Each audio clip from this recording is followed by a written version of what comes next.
we will take care of our part. And Robbie, you can see me, right? Yeah.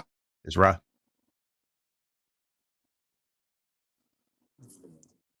Okay, yeah, we're getting a little dropout on you.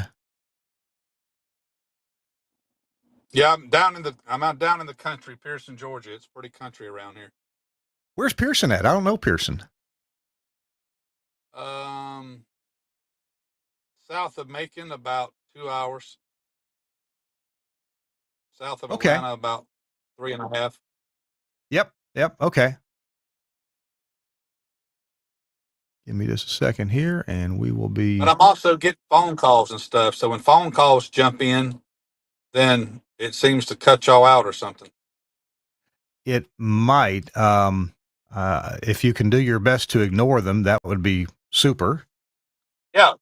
I'm just saying when it rings in my ear, whenever it comes on, I swipe the indication up. Forgive me for I've just never done this before. I'm not much on. I don't know about podcasts and stuff, so it's my first time.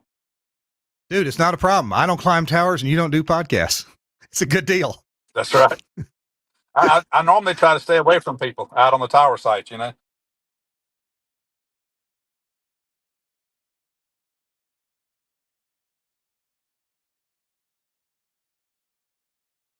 You know, that's a great idea. So I'll break for the ad, but I won't do the ad. How about that, Suncast? I'll say it as if we're going to an ad. Okay. Yeah. Yep. Hang on a second. Almost done here with my posting. And there we go. And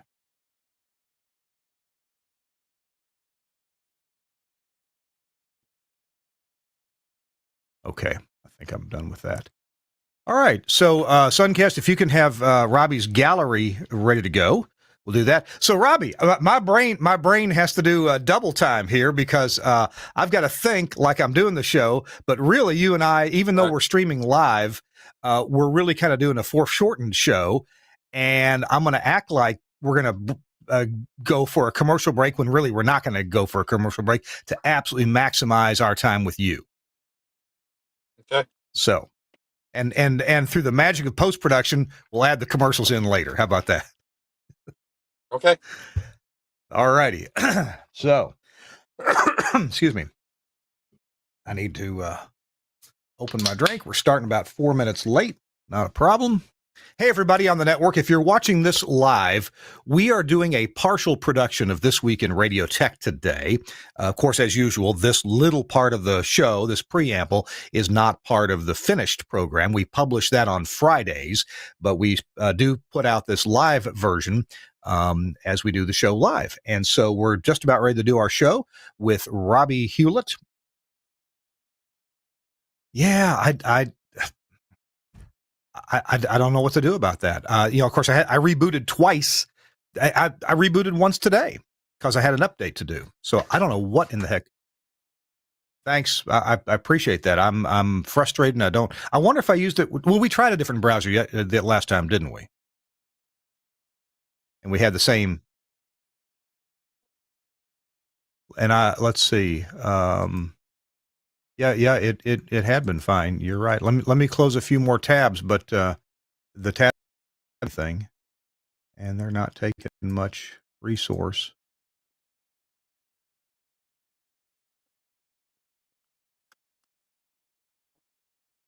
Okay. I do want to say that's an L864 TWiRT beacon burning behind you. Yeah, that came off a tower in Lula, Georgia.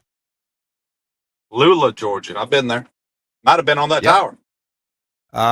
Charles Kinney's tower for Cox Media. Yeah. Cox Radio. I thought I'd been there. You might have been. Yours might have been the tower. Facebook. Yours might have been the tower crew that was there when I stopped by. I don't know. Yeah, I'm not sure. Okay. All right, Robbie, I'm gonna do the intro for the show, and then we'll talk to you in just a second. So hang tight. Here we go. All right, here we start the show. I'm sorry I can't do anything about the synchronization issue right now. We'll look into it this week. In 3, 2. Hey, welcome into This Week in Radio Tech. I'm Kirk Harnack, your host. Delighted that you're here. And we've got a little bit different situation with this live show as we do it live. If you're watching the show live, you're seeing the sausage getting made. If you're watching the produced version of the show, well, you're in luck. You're going to see the whole show. Everything's going to be in it. But for this live show, we're going to take advantage of our guest while he is available for a short period of time to talk to. And that means we're going to add in the commercial messages later. So how about that? I know I'm giving away the secrets here. I'm Kirk Harnack. It's This Week in Radio Tech. It's our 745th episode with Robbie Hewlett. We're calling this episode What Goes Up Must Be Maintained. I'm Kirk Harnack in the Nashville studio in the TELUS Alliance studio here in Nashville, Tennessee. I understand that apparently my computer's decided to start giving you a sync issue between voice and video, and I'm sorry about that. It worked fine, when we first connected, so I don't know what has changed. We'll try to look at that and see if we can improve it for the next week's show. But anyway, let's bring in our guest and introduce him to you right now. It's Robbie Hewlett. He's with, he owns a tower company, tower maintenance company. Hey, Robbie, good to see you. Yes, sir. Glad to be here. Looks like you're on the road. You're always on the road, man. Yeah, can't ever stop, man. You got to pay the bills, Tell me about your company, Tower Maintenance Company. You do have a big social media presence. What do you guys do? What do you like to do? What are you good at? Well, I started a little over 20 years ago. I used to work in radio and radio ministry and used to preach on the radio. And I'm pretty familiar with inside the studios of a radio station. And he needed some light bulbs changed on his tower one day. And I walked in to turn in my cassette tape back then. And he wanted some light bulbs changed. I said, how hard could it be? I'll do that for you. And so we went out to his tower. I changed his light bulbs and fell in love with the industry and went and worked for a guy for a few years and then started my own company. And we started out just painting towers and changing light bulbs, but we slowly moved up to sort of all of it, changing the guy wires and building towers and demolitioning towers, hanging FM antennas and building AM stations. And so kind of just evolved into a turnkey company over the years. Wow. Well, I'm looking forward to chatting with you for the next few minutes here. You as our guest, and I do appreciate you taking the time to connect us, contact us while you're on the road here. Let's see. Tell you what. Usually at this point in the show, we take a quick break for our sponsor, Air AIIR.com. We're going to do that right now. We'll be right back after this word with Ricky Lee. All right. And the commercial goes there, and I will come back in 3, 2. Thanks a lot to Air AIIR.com for sponsoring This Week in Radio Tech. I hope you'll take advantage of the things that they make for the radio business. We certainly do at our 21 radio stations using their Playout One automation system. It just keeps getting better and better all the time. I'm Kirk Harnack in the TELUS Alliance studio in Nashville, Tennessee, and we have a guest with us. Our guest is Robbie Hewlett with Tower Maintenance Company, and Robbie is the owner of the company. He's been doing this for 20 plus years, and Robbie started out painting towers. I've climbed a few towers, changed a few light bulbs, but I've figured out, this is just not the profession that I want to get into. Robbie, what made it change in your heart and in your mind, and you said, this is the profession I want to do? What happened to make that occur in your mind? Well, I've always been adventurous. I've never liked sitting still. I never could work an office job. I've had multiple jobs where you were inside working a factory, things of this nature. But I just grew up very young inside the logging wood.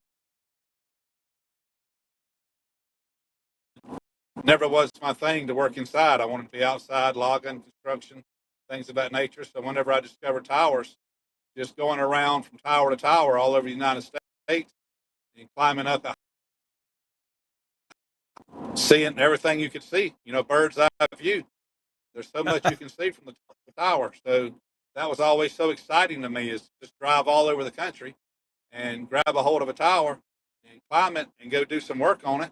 And you see anything you want to see. You get to see the turkey, you get to see deer, You get to see kids swimming in the pool in the backyard. You see car wrecks. I mean, I've seen about everything from the top of the tower over the years. So I don't know. It just kind of connected with my soul, my personality of who I am. And, next thing I know, I blink and it's been over 20 years. In the little bit of tower climbing I've done, there's a certain kind of stress involved, but there's also I find a huge relief being on a tower, knowing that, hey, if my phone rings, I'm not obligated to answer it. I'm on a tower. You're kind of one purpose. You're of the mind of one purpose to get something done, whatever it may have been or may be. But there's a certain peacefulness being up on a tower. Would you agree? Absolutely. There's a good time to talk to God and have some heart to heart moments with yourself. I've seen some pretty good sunsets, sunrises, and yeah, you're definitely at one with nature in the world up there.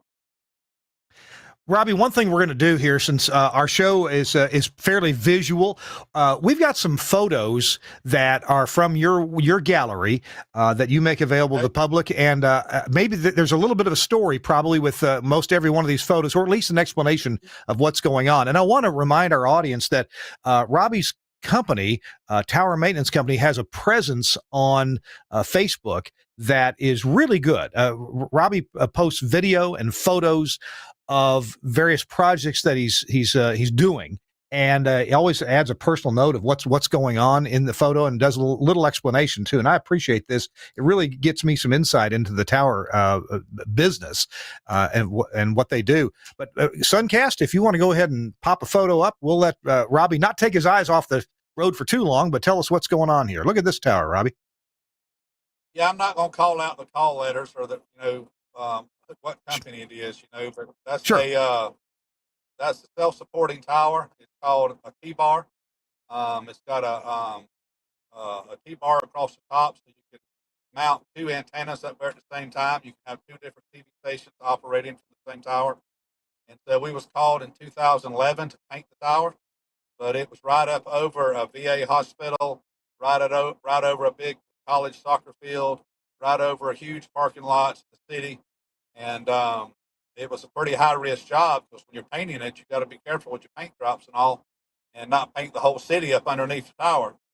So they had called us to repaint the tower and paint the T-bar, and that was 2011 that we done that job. It was a pretty good time, and it was a fun project.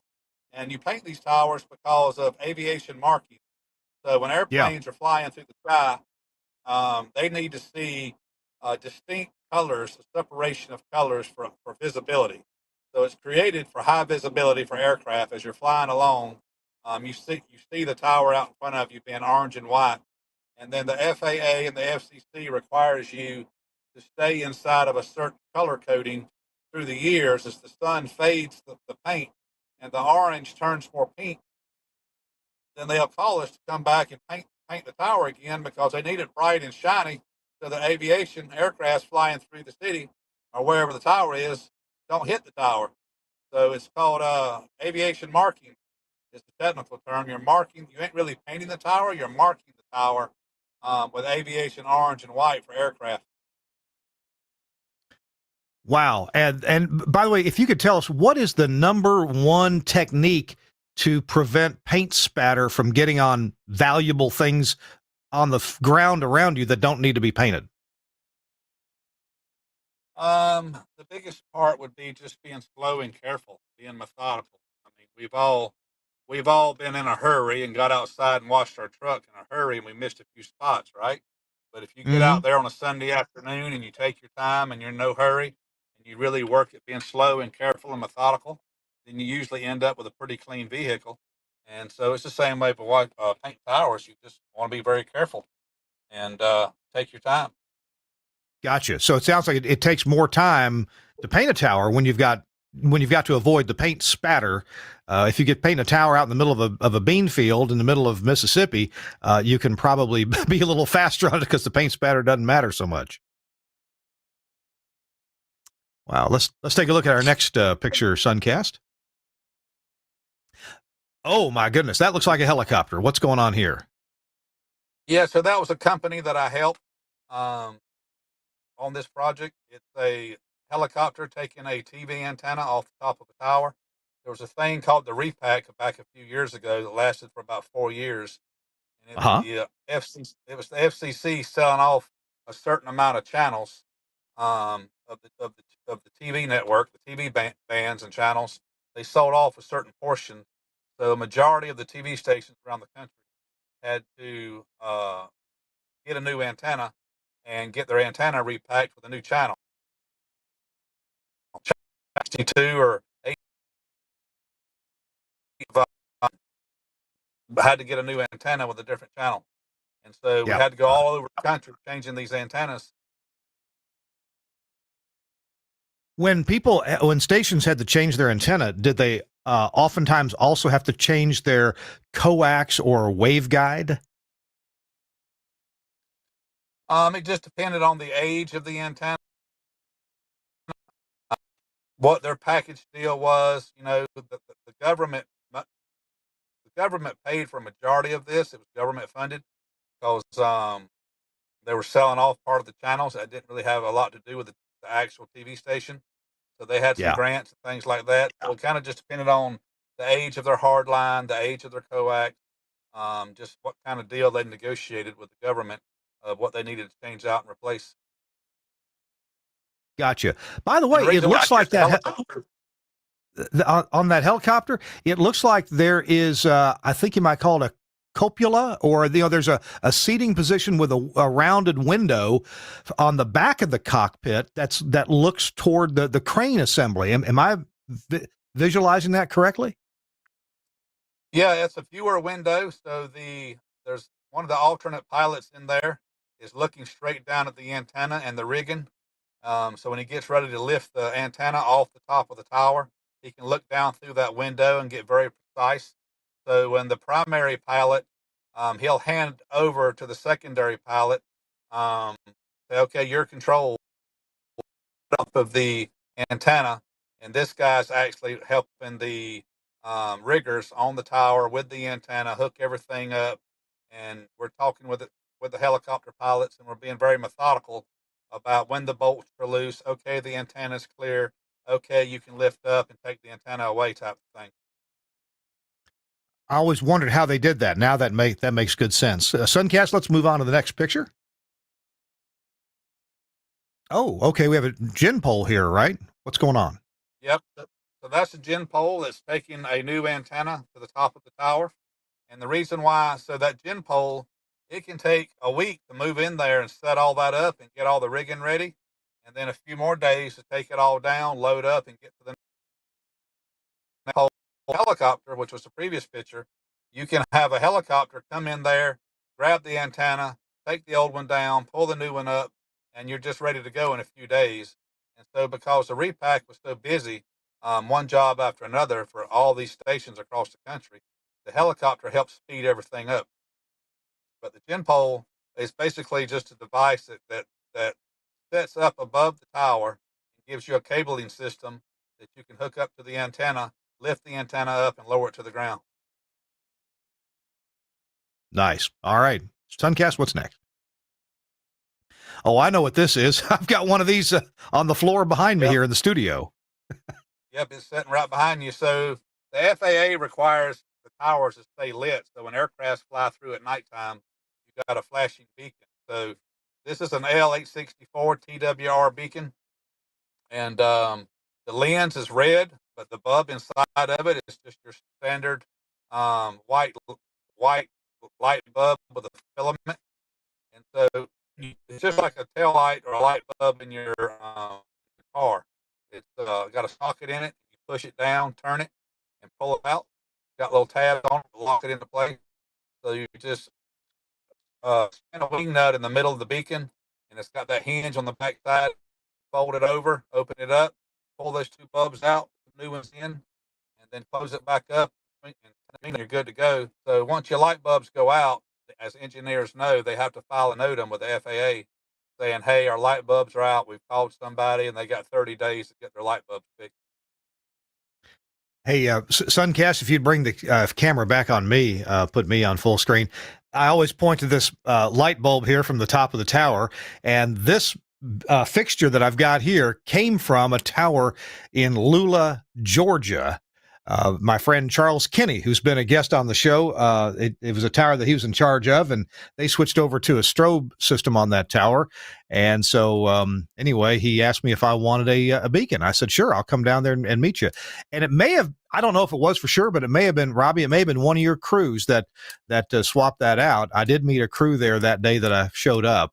And also flew my drone around the tower, so it was a good day. But you're familiar with that tower at Lula, Georgia? Absolutely. Yeah. All I right, don't think they. Suncast. I don't think they make. Hmm. I don't think they make those beacons anymore either. I think they're out of production. So you got a piece of history there. I believe you're right. Suncast. Let's see another picture here. Oh, what's that? So that's the monopole that we're taking down. It was a really tight spot, so we had a crane come in there between two buildings and reach out with Okay. this boom over between the two buildings and take down a monopole that wasn't in use anymore. Okay. All right. So tight work there. Got to be careful. All right. Next picture. The monopoles are basically a tower where you don't have a lot of real estate. So a guide tower, Yeah. you got all your guy wires holding the tower up.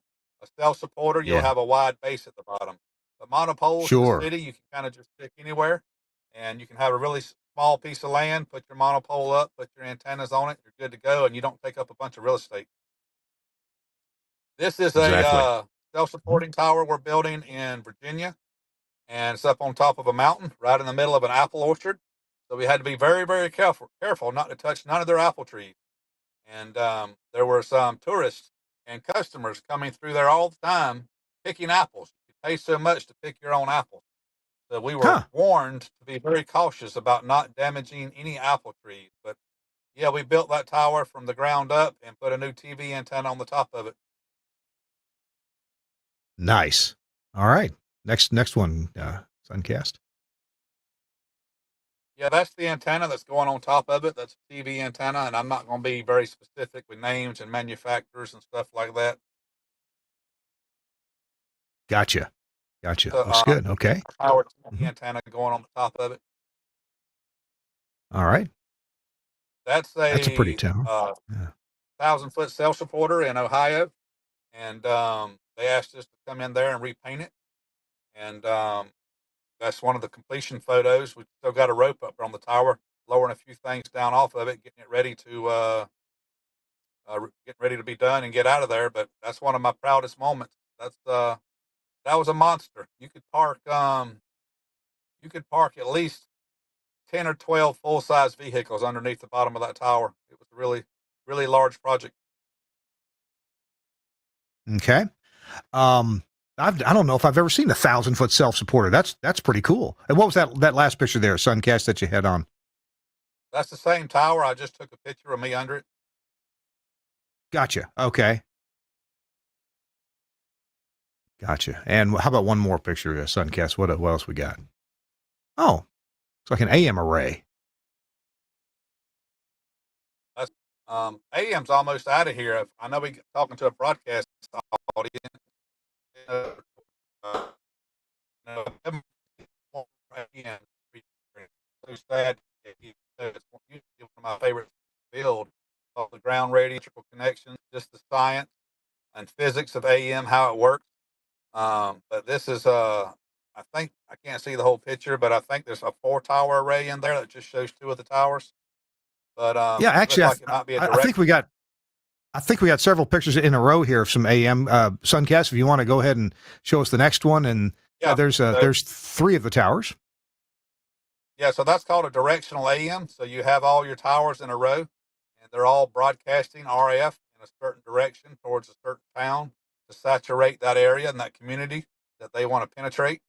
And so you put all the towers in a row on a certain set of coordinates, and it's just called a directional AM. And just like you point an antenna on a tower, like it's an FM, you point it in a certain direction to saturate the community that you want to saturate with signal. It's the same with AM. They put the towers in a row like that to send the signal towards a certain community, city, or certain population that they want to be able to cover.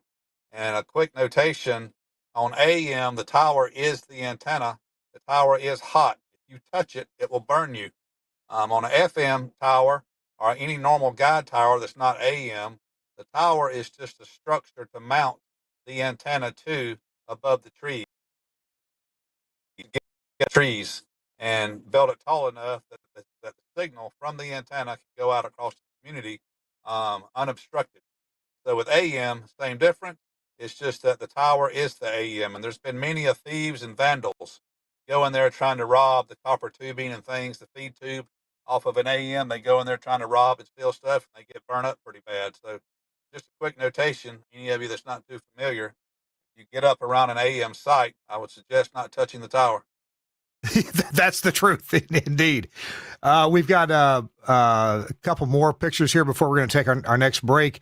Suncast is buzz on to the next here, see what we got. Oh, that's the base of one of these AM towers. Wow, that's what we were seeing there for a second. Suncast, that was a tower, a self-supporter, where all four legs were insulated. Look at that. Yeah, Look at all that, the Robbie. legs are Wow. insulated. Yeah, Mm-hmm. every AM is going to have an insulator. If it's a guide tower, it'll have a single insulator under the base of the tower. Or if it's a cell supporter, each leg will be insulated because the tower can't touch anything on the ground. It'll short circuit the system and the way it feeds and radiates.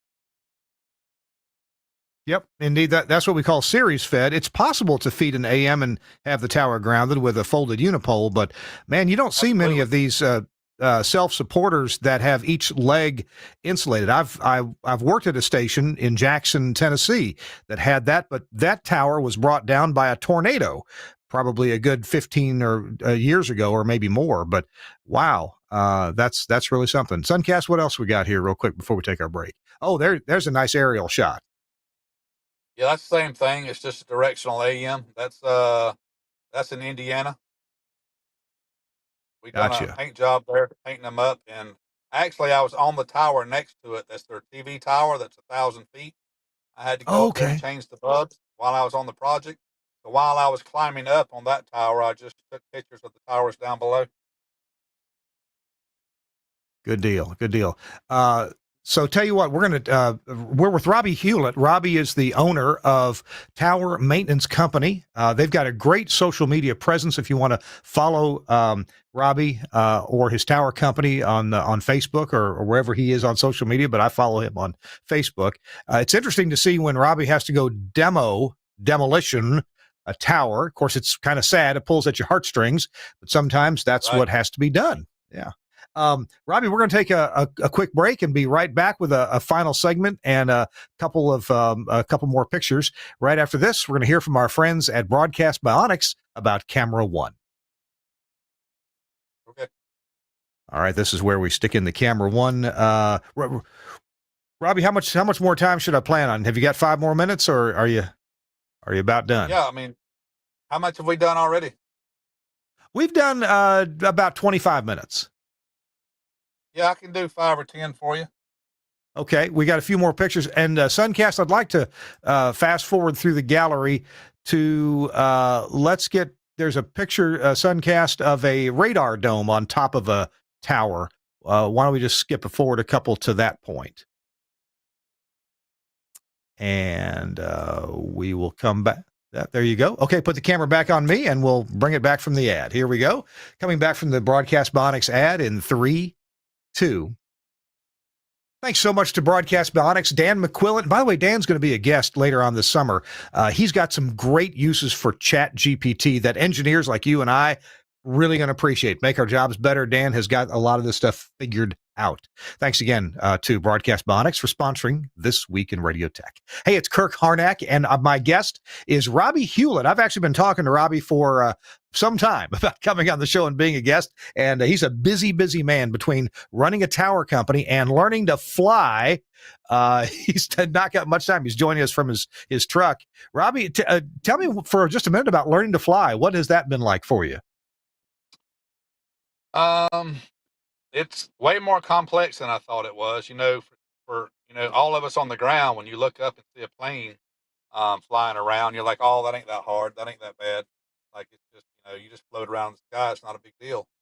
But getting up there and maintaining altitude and staying on a certain heading and talking to the airports that you're coming into, like with every airport, you got to call in the AWOS, which is the round the clock weather that gives you the wind speeds and clouds and the visibility and all these kinds of things, your altimeter setting. And you got to call in before every landing, every airport, and get your heading and your what runway you're going to land on and what your wind's doing. And just jumping around on frequencies, maintaining heading, maintain altitude, checking all your gauges, making sure they're in the green, checking your fuel, like keeping the plane in the air. It's way more to it than I thought it was. And I have so much respect now for full-time professional pilots that are flying hundreds of people a day in their careers, and then even fighter pilots. I mean, fighter pilots have these bombs strapped to them. They're flying into a certain, enemy village, enemy town, whatever, tank, whatever they're assigned to shoot, and they're having to navigate and work their heading and aim at a target, pull the trigger and shoot missiles and all this kind of stuff. So just learning to fly these last 6 months has definitely made me appreciate the aviation industry. But I tell you what, it's made me appreciate more is painting towers. For years, I had painted towers, and I'm like, oh, it's no big deal. It's good money, fun work. I enjoy doing it, and I never really thought about it from the airplane perspective. But now that I'm flying, and I'm flying all around these towers, and I've already flown around towers that I've worked on. We've flown around projects that I'm currently working on and just flying by the tower. I see now why the tower painting is so important. It really helps the visibility as you're flying 150, 200 miles an hour through the air. It really helps the visibility and self awareness of what's going on in front of you so you don't fly into these things. But yeah, flying's been fun. It's a lot to learn. There's a lot of book work. There's just as much book work as there is actual physical work of getting the plane and flying.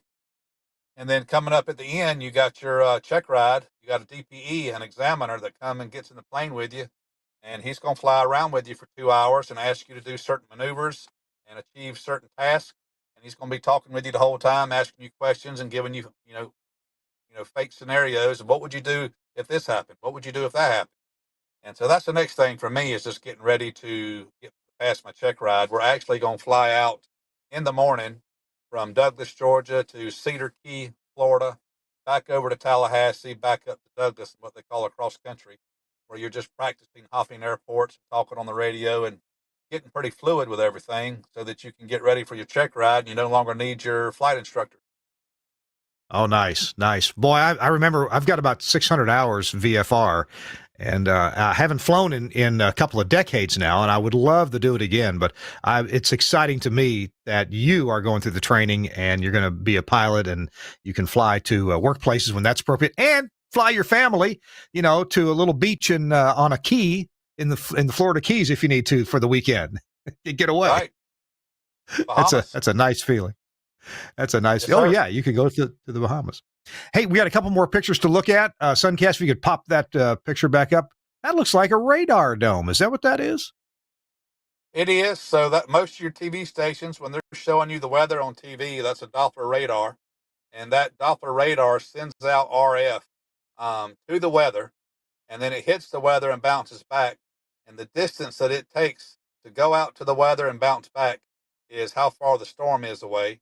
And then it gives you other readings of how dense the storm is, what's going on with it, what your winds are doing, how much rain it's going to be. And so we were hired at this particular job to take that down and put up a new one.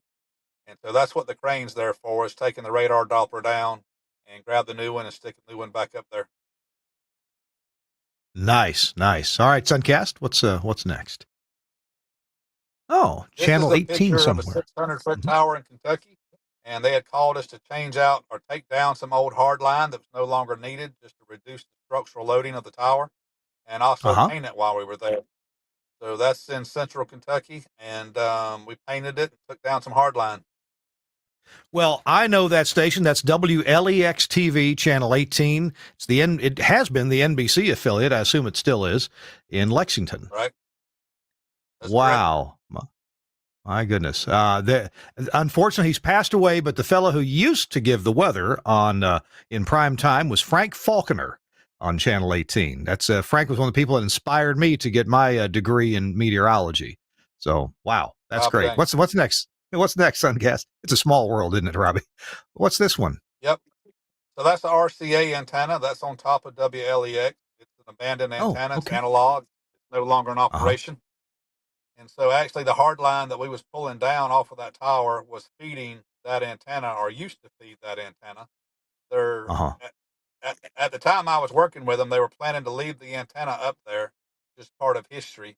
But they asked us to take the feed line down off the tower that was feeding that antenna, just to reduce structural loading. And actually, that's one of the most aggressive climbs that I've had in a long time. It's got step pegs, and it's about 80 foot tall, and there's nowhere to rest or stand up or anything. It's just a straight climb to the top. And when you do get tired, you just hook off and lean down into your harness. But a few of those pegs were either cut off or just not there from the factory for whatever reason. And so you had quite a little height on certain pegs to kind of reach up and lunge to grab the next peg to get on up there. So that antenna definitely ain't for the short man that's trying to get up there and climb it. Wow. Wow. Now, I've never been to that station, even though I've watched it a lot when I was in high school. Wow. I think about just one or two pictures, and then we'll let you go, Robbie. What's next, Suncast? So that's another tower that I worked on. I ain't gonna say where because it's a really small area, but we painted it twice, 2010 and 2017. This would have been the Mm-hmm. second time in 17. It's a 750-foot cell supporter. And it's got a double stack bat wing and TV antenna on top of it. And they just called us to come paint the tower. Cool. All right. And what's next for Suncast? Oh, what a beautiful shot that is. Yep, this is going to be Indiana in the fall, 1,000-foot tower. They called us to come paint the tower. And I had a drone guy come fly it and take some drone footage. And it was fall, the leaves were starting to turn. So he caught it just at the right time. Wow. What river is that? Can you say? Oh, I don't remember. Okay. I remember the cities and the states of all the towers. I just don't want to. I don't want to publicly put anybody's Sure. information or Sure. tower out there without their permission. Understood. Let's get one more picture in here before we have to let Robbie go. That's interesting. I want to see Robbie tell us about what in the heck is this. Yeah, that's the top of a brand new install. It was a 500-foot galvanized steel tower, and the gin pole picture that you showed earlier, the antenna that was coming up. This is the receiving end for that antenna. That's where the antenna was going to sit when it was on its way up. Actually, the antenna is right behind me right there. We're fixing to swing it over and mount it.